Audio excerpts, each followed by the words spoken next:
Hello दोस्तों, अपना दोस्त जी के चैनल पर आप सभी का स्वागत है। हिंदी साहित्य के अंतर्गत आज आदिकाल का अपभ्रंश साहित्य के बारे में पढ़ेंगे। इसमें सबसे पहले है स्वयंभू। स्वयंभू का समय 783 ईस्वी के आसपास माना जाता है, यानी 8वीं सदी का उत्तरार्ध। डॉक्टर रामकुमार वर्मा ने इन्हें हिंदी का प्रथम कवि माना है। तो हिंदी का प्रथम कवि स्वयंभू को डॉक्टर रामकुमार वर्मा ने माना है। स्वयंभू ने अपने आप को कुकवि कवि कहा है, अपनी भाषाओं को देश भाषा कहा है। याद रखना है आपको कि अपभ्रंश का वाल्मीकि स्वयंभू को कहा जाता है और अपभ्रंश का कालिदास स्वयंभू को कहा जाता है। तो स्वयंभू को अपभ्रंश का वाल्मीकि डॉक्टर भयाणी ने कहा था। इसकी एक शॉर्ट ट्रिक भी है, स्वयं का वाल काला है, वाल से वाल्मीकि और काला से कालिदास, यानी अपभ्रंश का वाल्मीकि और अपभ्रंश का कालिदास स्वयंभू को माना जाता है।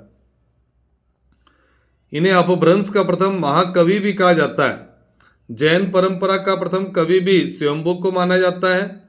स्वयंभू की रचनाएं हैं पौमचर्यु, जिसको पदमचरित या रिठेणमी चर्यु, अरिष्टनेमी चरित और स्वयंभू छंद और पंचमी चर्यु, ये 4 रचनाएं स्वयंभू की। इसको विस्तार से देखते हैं। पौमचर्यु। पौमचर्यु एक संस्कृत रचना है और इसका संस्कृत नाम पद्मचरित है। प्रबंधात्मक महाकाव्य है। 12,000 श्लोक, 5 कांड और 90 संध्या है। तो पौमचर्यु स्वयंभू द्वारा रचित है। इसमें 83 संध्या स्वयंभू ने तथा शेष 7 संध्या त्रिभुवन उनके पुत्र ने लिख करके पूरी की थी। इसमें राम कथा का चित्रण है। पौमचर्यु में डॉक्टर भयाणी ने इसे अपभ्रंश की रामायण कथा कहा। तो अपभ्रंश की रामायण किसे कहा जाता है? पौमचर्यु को, जो कि स्वयंभू द्वारा लिखित है। डॉक्टर रामकुमार वर्मा ने इस रचना के बारे में लिखा, पौमचर्यु में स्वयंभू विलाप और युद्ध लिखने में विशेष पटु है। इसमें 7 चौपाइयों के बाद एक दोहा छंद है, यानी कड़वुक पद्धति है। इसमें 7 चौपाइयों के बाद एक दोहा। तो ये थे स्वयंभू और इनकी रचना पौमचर्यु। स्वयंभू की अगली रचना है रिठेणमी चर्यु। यह अरिष्टनेमी चरित कहा जाता है इसे। इसमें अरिष्टनेमी व कृष्ण की कथा का चित्रण है। तो रिठेणमी में कृष्ण कथा और पौमचर्यु में राम कथा है। स्वयंभू छंद अपभ्रंश के छंदों की विवेचना की गई है और पंचमी चर्यु के अंदर नाग कुमार के चरित्र का वर्णन है। तो इस प्रकार स्वयंभू की 4 रचनाएं हैं। आदिकालीन अपभ्रंश साहित्य में अगले लेखक है हेमचंद्र। हेमचंद्र का समय 12वीं शताब्दी, मूल नाम चंगदेव। इन्हें अपभ्रंश का पाणिनि भी कहा जाता है। तो अपभ्रंश का वाल्मीकि और अपभ्रंश का कालिदास तो है स्वयंभू और अपभ्रंश का पाणिनि है हेमचंद्र। इन्हें सिद्धराज जयसिंह एवं कुमारपाल गुजरात का आश्रय प्राप्त था।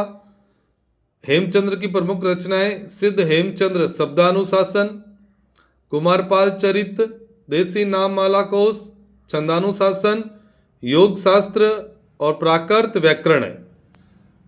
सिद्ध हेमचंद्र शब्दानुशासन एक व्याकरण ग्रंथ है। इसमें प्राकृत, अपभ्रंश और संस्कृत तीनों भाषाओं की व्याकरण की चर्चा है शब्दानुशासन में हेमचंद्र के। एक रचना है कुमारपाल चरित, जिसमें कुमारपाल की प्रशंसा में रचित है। प्रबंधात्मक महाकाव्य है। 20 सर्ग है। प्रथम 12 सर्ग संस्कृत में, 8 प्राकृत भाषा में है। इस कारण इसे द्व्याश्रय काव्य भी कहते हैं। हेमचंद्र की प्रमुख पंक्तियां हैं, भला हुआ जो मारिया बहिणी मारा कंतु, लजेज तु वैसी अहु जय भग्या गर एंतु। हेमचंद्र कुमारपाल चरित की ये पंक्तियां हैं, भला हुआ जो मारिया बहिणी मारा कंतु, लजेज तु वैसी अहु जय भगा गर एंतु। अच्छा हुआ बहन कि मेरा पति युद्ध में मारा गया है, नहीं तो मेरी ये जो चूड़ियां हैं ये लज्जित हो जाती, यानी मेरी वयस काल या वय संधि लज्जित होती। ये शब्दानुशासन हेमचंद्र की है और कुमारपाल चरित्र हेमचंद्र की प्रमुख रचनाओं में। हेमचंद्र के संदर्भ में आलोचकों के मत। रामचंद्र शुक्ल कहते हैं कि हेमचंद्र ने अपने व्याकरण के उद्धरणों के लिए भट्टी के समान एक द्वाश्रय काव्य की भी रचना की थी, जिसके अंतर्गत एक कुमारपाल चरित शीर्षक से प्राकृत काव्य है। हेमचंद्र के संदर्भ में आलोचकों के मत। हजारी प्रसाद द्विवेदी का कथन, यही भाषा आगे चलकर देसी भाषाओं के रूप में विकसित हुई और यही हिंदी की पूर्ववर्ती अपभ्रंश भाषा के नमूने उपस्थित करती है। हजारी प्रसाद द्विवेदी। रामचंद्र शुक्ल का कथन है, हेमचंद्र ने अपने व्याकरण के उदाहरणों के लिए भट्टी के समान एक द्वियाश्रय काव्य की भी रचना की थी, जिसके अंतर्गत एक कुमारपाल चरित शीर्षक से प्राकृत काव्य है। तो कुमारपाल चरित को द्वियाश्रय काव्य रामचंद्र शुक्ल ने बताया। अगले लेखक है पुष्पदत्त। पुष्पदत्त का उपनाम अभिमान मेरु, भाका की जड़, अपभ्रंश का वेद व्यास। तो अपभ्रंश का वेद व्यास है पुष्पदंत, अपभ्रंश का पाणिनि है हेमचंद्र और अपभ्रंश का वाल्मीकि है स्वयंभू। याद रखना आपको। तो अपभ्रंश का वेद व्यास और अपभ्रंश का भवभूति पुष्पदत्त को कहा जाता है। शिव सिंह सेंगर ने ये उपाधियां दी थी, अपभ्रंश का भवभूति और अपभ्रंश का वेद व्यास पुष्पदत्त, अपभ्रंश का पाणिनि हेमचंद्र।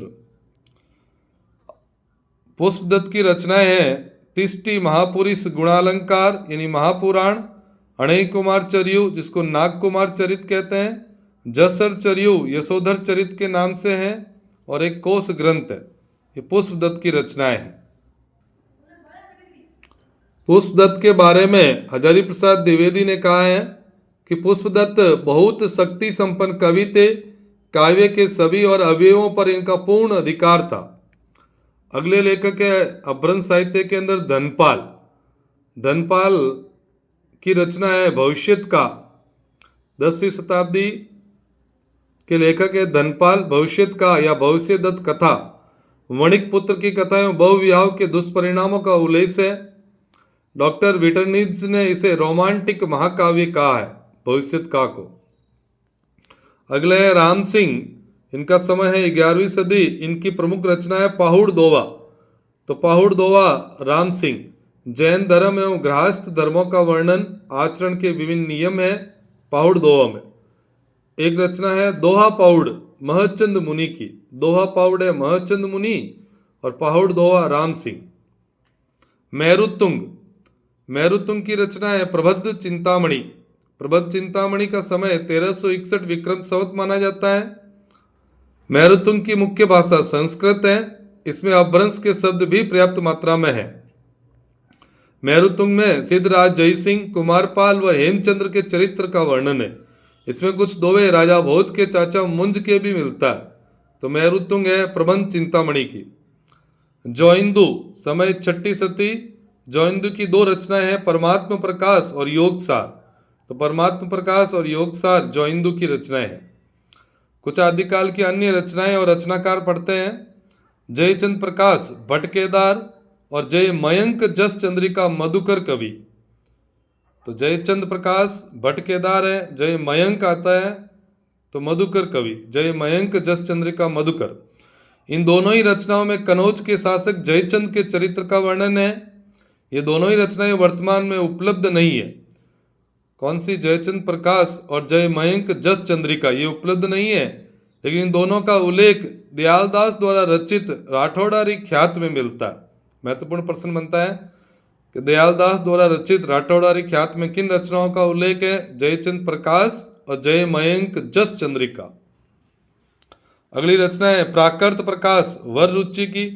पृथ्वीराज विजय जयानक। तो पृथ्वीराज विजय जयानक।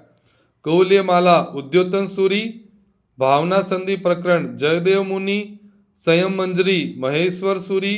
संत कुमार चर्यु हरिभद्र सूरी और धम परिपका हरिसेन सूरी। तो प्राकृत प्रकाश वर रुचि की, पृथ्वीराज विजय जयानक की, जयचंद प्रकाश भटकेदार और जय मयंक जस चंद्रिका मधुकर कवि की। ये थे अपने आदिकालीन अपभ्रंश साहित्य की प्रमुख रचनाएं और रचनाकार। अपना दोस्त जी के चैनल पर वीडियो को पूरा देखने के लिए बहुत बहुत धन्यवाद।